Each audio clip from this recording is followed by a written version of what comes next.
Dunia seakan kembali ke babak gelap sejarah ketika peluru dan rudal menjadi bahasa diplomasi antar negara. Di Timur Tengah, Israel adu kekuatan dengan kelompok dari berbagai arah melawan Hamas di Gaza, Hizbullah di Lebanon, hingga Houthi di Yaman. Situasi itu membuat Israel menjadi public enemy.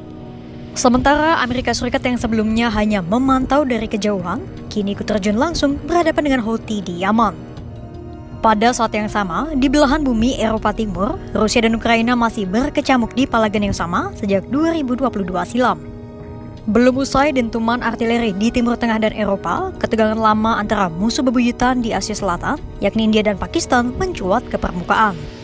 Meski belum ada deklarasi perang, namun ada bara perang yang siap menyala kapan saja di antara India dan Pakistan. 5 konfrontasi yang membuat dunia dalam pusaran ketegangan. Seperti apa perkembangan terbaru kelima konflik itu?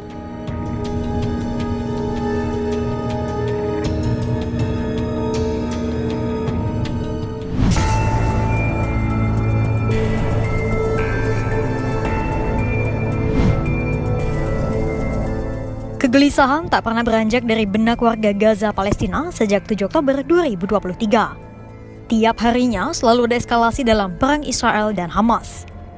Per video ini dibuat pada 9 Mei 2025, keputusan Kabinet Israel memperluas serangan menjadi salah satu eskalasi terbesar yang bisa berpotensi mengubah arah peperangan.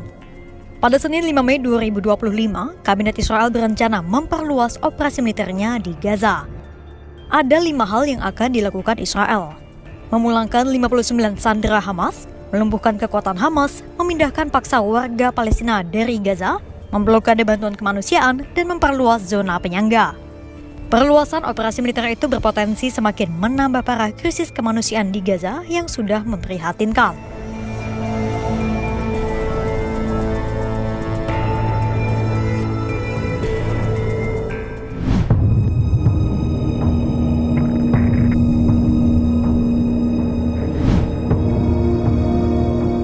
Sementara di Lebanon, Israel masih terus melancarkan serangan ke arah Hizbullah usai gencatan senjata di antara keduanya gagal. Keduanya terus beradu serangan dan Hizbullah terus mencatatkan korban. Pada April 2025, sejumlah warga Lebanon dan Palestina juga sempat ditahan karena dicurigai menembakkan roket dari Lebanon ke Israel. Mereka diduga bagian dari Hamas.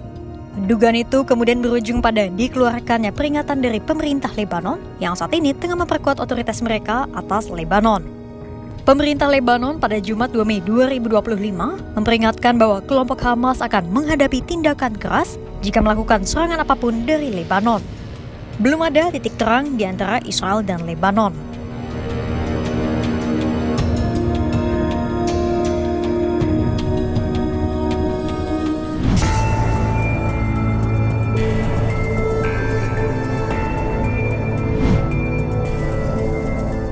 Pertempuran ketiga adalah antara Israel dengan Houthi di Yaman.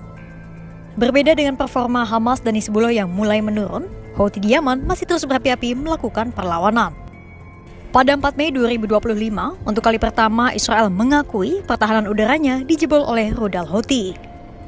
Hari itu, rudal Houthi mampu menembus pertahanan udara Israel yang terkenal canggih dan sukses menghantam Bandara Internasional Ben Gurion. Tak ada korban jiwa dalam insiden itu meski ada beberapa kerusakan yang dilaporkan.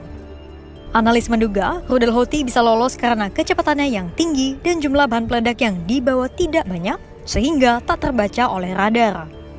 Sementara militer Israel menyebut itu adalah kesalahan teknis. Tak lama kemudian, Israel melancarkan balasan melalui serangan udara ke lebih dari 10 titik.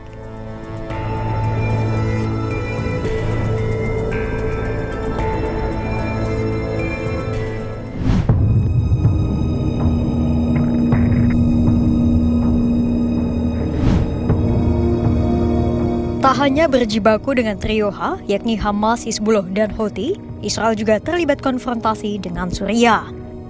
Permasalahan Israel di Suriah adalah isu lama, yakni soal sengketa perbatasan di wilayah dataran tinggi Golan. Pasalnya, sejak tahun 1974, Israel dan Suriah telah menyepakati perjanjian yang ditengahi PBB.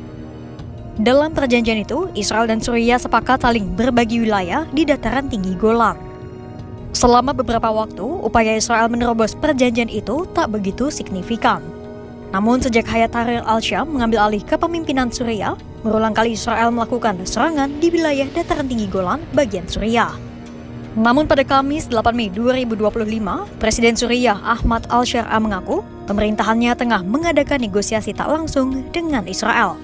Negosiasi yang dimediasi oleh Uni Emirat Arab itu bertujuan untuk mencari jalan tengah sengketa dataran tinggi Golan.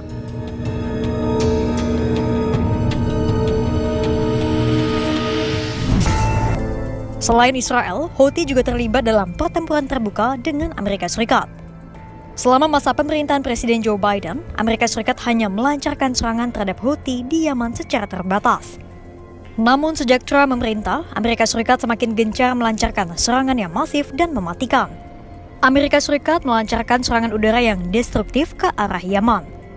Sementara di lain sisi, Houthi masih terus membalas bahkan sempat membuat jet tempur F-18 Amerika Serikat kolaps dan menembak jatuh drone seharga miliaran dolar Amerika Serikat. Namun pada Selasa 6 Mei 2025, Trump tiba-tiba mengumumkan akan menghentikan kampanye militer terhadap Houthi di Yaman. Trump menyebut perubahan sikapnya itu didasarkan pada pernyataan Houthi yang berjanji tak akan lagi mengebom kapal-kapal Israel, Amerika Serikat, dan asosiasinya di Laut Merah. Trump menyebut ia menghormati janji Houthi itu.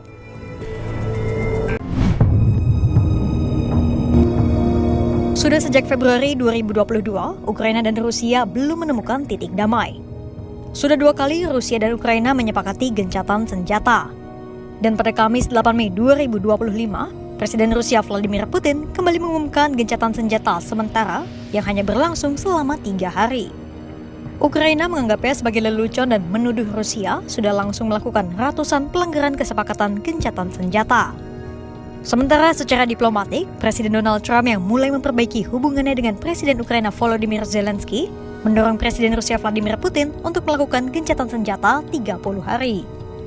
Sementara dampaknya di sektor ekonomi, Inggris kembali menjatuhkan sanksi terhadap lebih dari 100 tanker minyak yang dicurigai milik Rusia.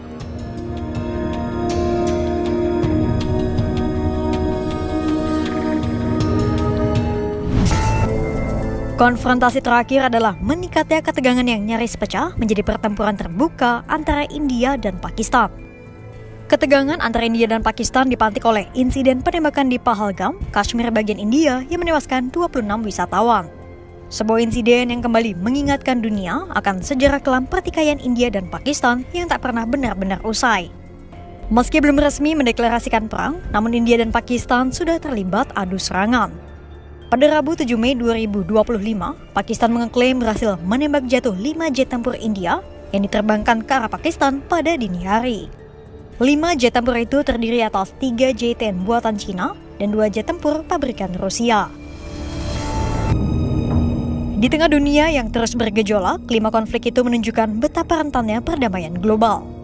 Mulai dari Israel yang berhadapan dengan musuh-musuhnya di Timur Tengah, ketegangan Rusia dan Ukraina yang membara sejak 2022, hingga berapi potensi peperangan antara India dan Pakistan.